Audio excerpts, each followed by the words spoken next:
Good morning, everyone. My topic for today is the role of asymptomatic myomas in an infertile patient. What does the evidence say? The impact of fibroids on fertility and fertility treatment outcomes have long been subjected to debates. Now, uterine fibroids are frequently seen in women undergoing fertility treatment, and there is evidence to suggest the detrimental effect of submucosal fibroids on infertility.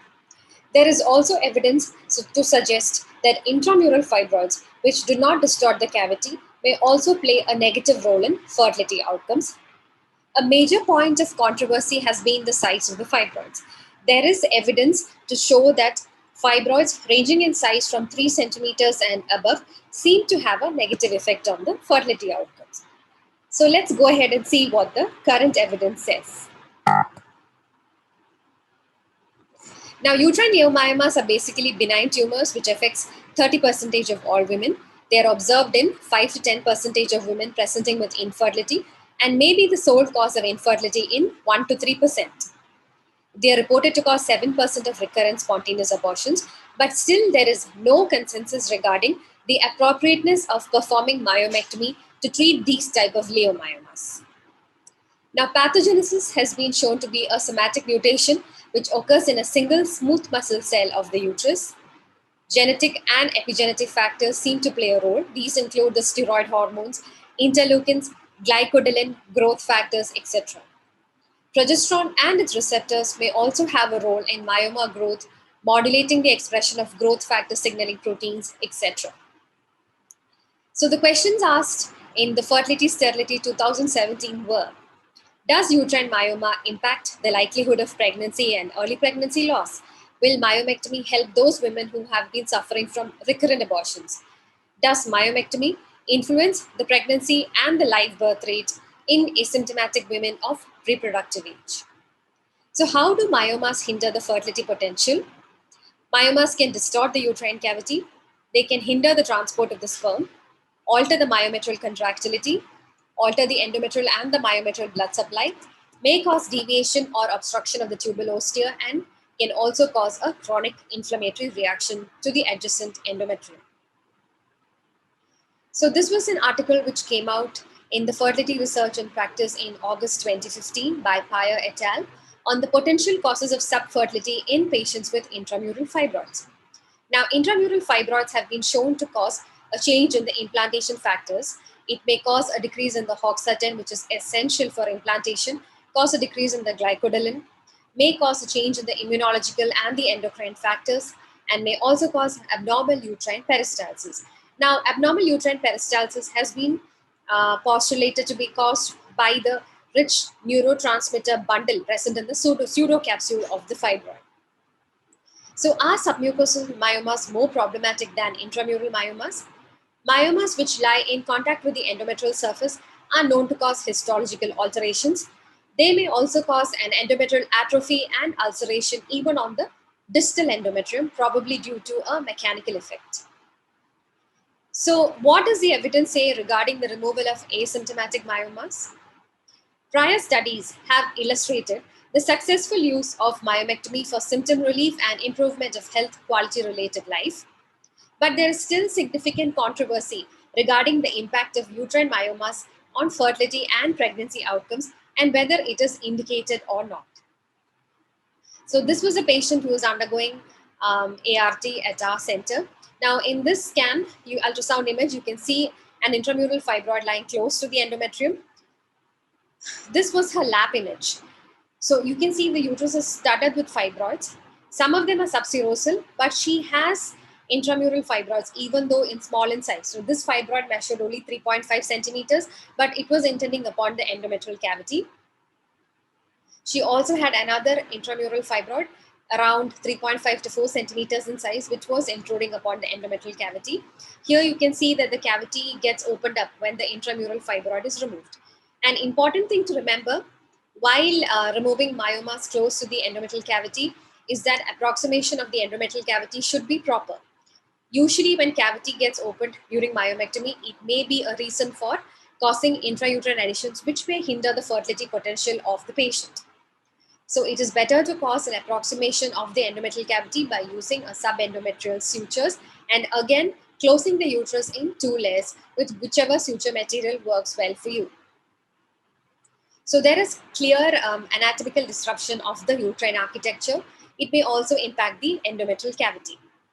So does myomectomy have a role in unassisted pregnancies? There is limited data on the impact of asymptomatic fibroids on unassisted pregnancies. There was one observational study which did not show any significant association between the presence, the type, the location, and the size of the fibroids or the time to pregnancy. So what about the role of myomectomy on assisted pregnancy rates? So the presence of myomas in women who are undergoing IVF was shown in a large study which demonstrated a decrease in the clinical pregnancy rate per embryo transfer. That is 23.3% in women with IMF less than or equal to 5 centimeters compared to 34.1% in women without fibroids.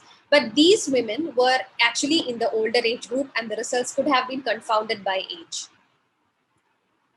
So again, this is another video. So the videos that I've included in my presentation are basically of women who have had intramural fibroids diagnosed on ultrasound. They have been asymptomatic. These fibroids are small. They are actually less than 5 centimeters in size, but all these intramural fibroids are shown to have an extension into the endometrial cavity. So again, does removal of myomas in asymptomatic patients improve the fertility?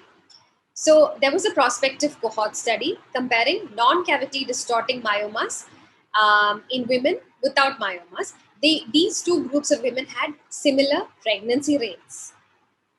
So this was an observational study that came out in BJOG in 2017. The study was whether fibroids which do not distort the uterine cavity and the IVF success rates. Is there a relation? So in this study, the presence of the non-cavity fibroids appear to negatively affect the clinical pregnancy rates and live birth rate in patients undergoing their first IVF-ICSI cycles. So the deleterious effect was seen when there were 2 or more fibroids and when the size of the fibroids were more than 3 centimeters. So do myomas have a role in causing recurrent miscarriage? What is the likelihood of maintaining pregnancy? There is insufficient evidence to conclude that myomas can reduce the likelihood of achieving pregnancy without fertility treatment, and insufficient evidence to show that a specific myoma size, number, or a location is associated with a reduced likelihood of achieving pregnancy or an increased risk of early pregnancy loss. So again, in this, you can see that there are subserosal myomas, there are intramural myomas. So subserosal myomas and the role in infertility is something that I'll be covering now. So again, an important thing to remember is that once you have done a proper closure of the uterus, if the cavity has been entered upon, you should allow a sufficient time, say at least 8 to 12 weeks for the uterus to heal before you attempt to tell them to take across a fertility treatment or try for a natural pregnancy. So does doing a myomectomy improve the pregnancy rate? There was an RCT that compared myomectomy to no surgery in women who had myomas and infertility. So 181 women who had a single fibroid of less than 4 centimeters with at least 1 year of infertility was randomized to surgery versus no surgery, and they did not undergo any fertility treatment. They were followed up for 1 year and they were encouraged to have a fertility related intercourse. So myomectomy was not associated with an improvement in the pregnancy rates in women with IMFs or subserosal fibroids. Now this was published in the Middle Eastern Fertility Society Journal in 2004. So again, there is insufficient evidence that removal of subserosal fibroids can improve the fertility. And as of now, we do not have any data on the impact of myomectomy on early pregnancy loss or as to whether removing fibroids can reduce the early pregnancy loss. Now, what about the hysteroscopic resection of fibroids? We have a large data from several retrospective cohort studies. The clinical pregnancy rates were higher in women who underwent removal of the submucosal fibroids, but the live birth rates were not consistently assessed. So this is a hysteroscopic video of a patient who had a submucosal fibroid. The fibroids were around 2 to 2.5 centimeters in size. Now, these fibroids were removed completely hysteroscopically using a bipolar wire loop electrode with normal saline as the distension media. So again, a review was done about the impact of resection of the myomas hysteroscopically and how it affected the miscarriage rate. There was no difference in the miscarriage rate after hysteroscopic resection of the submucosal fibroids. So another thing to remember is that assessment of the submucosal myomas is important before you start doing the procedure hysteroscopically. So if it's a type 0 submucosal fibroid, or if it's a type 1, you can completely resect it hysteroscopically. But then again, a proper pre-op assessment should be done. Another important thing to remember is that even though you're using normal saline as the distension media, and though it is not as hazardous as glycine, you should still have a watch over the fluid that is going in and the output. After every liter of fluid, it is important to assess the deficit. The anesthetist should have a watch over it, and you should have a circulating nurse on the floor who will also keep a watch over the intake and the output. So what does Cochrane say? RCTs were conducted to examine the effect of myomectomy compared to no intervention. Cochrane concluded that there was limited evidence to determine the role of myomectomy for infertility in women with fibroids, as only one trial compared myomectomy with no myomectomies. However, if a decision has been made to do a myomectomy, the current evidence does not indicate a superior method. Further, existing evidence needs to be viewed with caution because of the low quality evidence.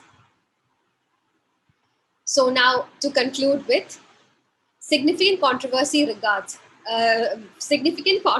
still exists regarding the impact of uterine myomas on fertility and pregnancy outcomes. Benefit of myomectomy in women with asymptomatic myomas are uncertain. There is insufficient evidence to conclude that myomas can reduce the likelihood of achieving and maintaining pregnancies. There is fair evidence that hysteroscopic myomectomy for cavity distorting fibroids may improve the clinical pregnancy rate, but we do not know whether doing a hysteroscopic myomectomy may have a likelihood on early pregnancy loss or live birth. Subserosal fibroids do not seem to have an impact on fertility. There is no role for medical therapy in a patient who's planning to undergo a fertility treatment. For submucosal fibroids, like I mentioned earlier, a preoperative assessment is essential. You can do a combination of hysteroscopy with transvaginal ultrasound or hysterosonography, and submucosal fibroids are managed hysteroscopically, but as an assessment of the fibroid size, the location, the degree of invasion of the cavity, and the thickness of the residual myometria to the serosa should be assessed. Fibroids, which are usually less than 5 centimeters in size, can be managed hysteroscopically. Larger fibroids can also be managed hysteroscopically, but repeat procedures would often be necessary. To prevent intrauterine additions after hysteroscopic myomectomy, there is little evidence on the use of Foley's, estrogen, or intrauterine devices. Lower pregnancy rates and higher miscarriage rate and more adverse pregnancy outcomes following uterine artery embolization has been reported after myomectomy. Studies also suggest that uterine artery embolization is associated with a loss of ovarian reserve, especially in older patients. Myomectomy is not advised to improve the pregnancy outcomes in asymptomatic infertile women with non-cavity distorting myomas. May be reasonable in some circumstances, including but not limited to severe distortion of the pelvic architecture, complicating the access to the ovaries for oocyte retrieval.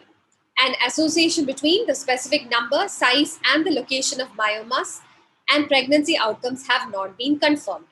We still do need further studies. We need studies to evaluate the outcome in women undergoing less invasive treatment modalities like ovulation induction, intrauterine insemination, and attempted timed intercourse. So still there are questions unanswered. Do myomas have an impact on the fecundability? Does the degree of the cavity distortion impact the benefit of myomectomy? Is there a true impact on intramural fibroids with no submucosal component on the reproductive outcomes? And what is the value of myomectomy after ART? Thank you very much.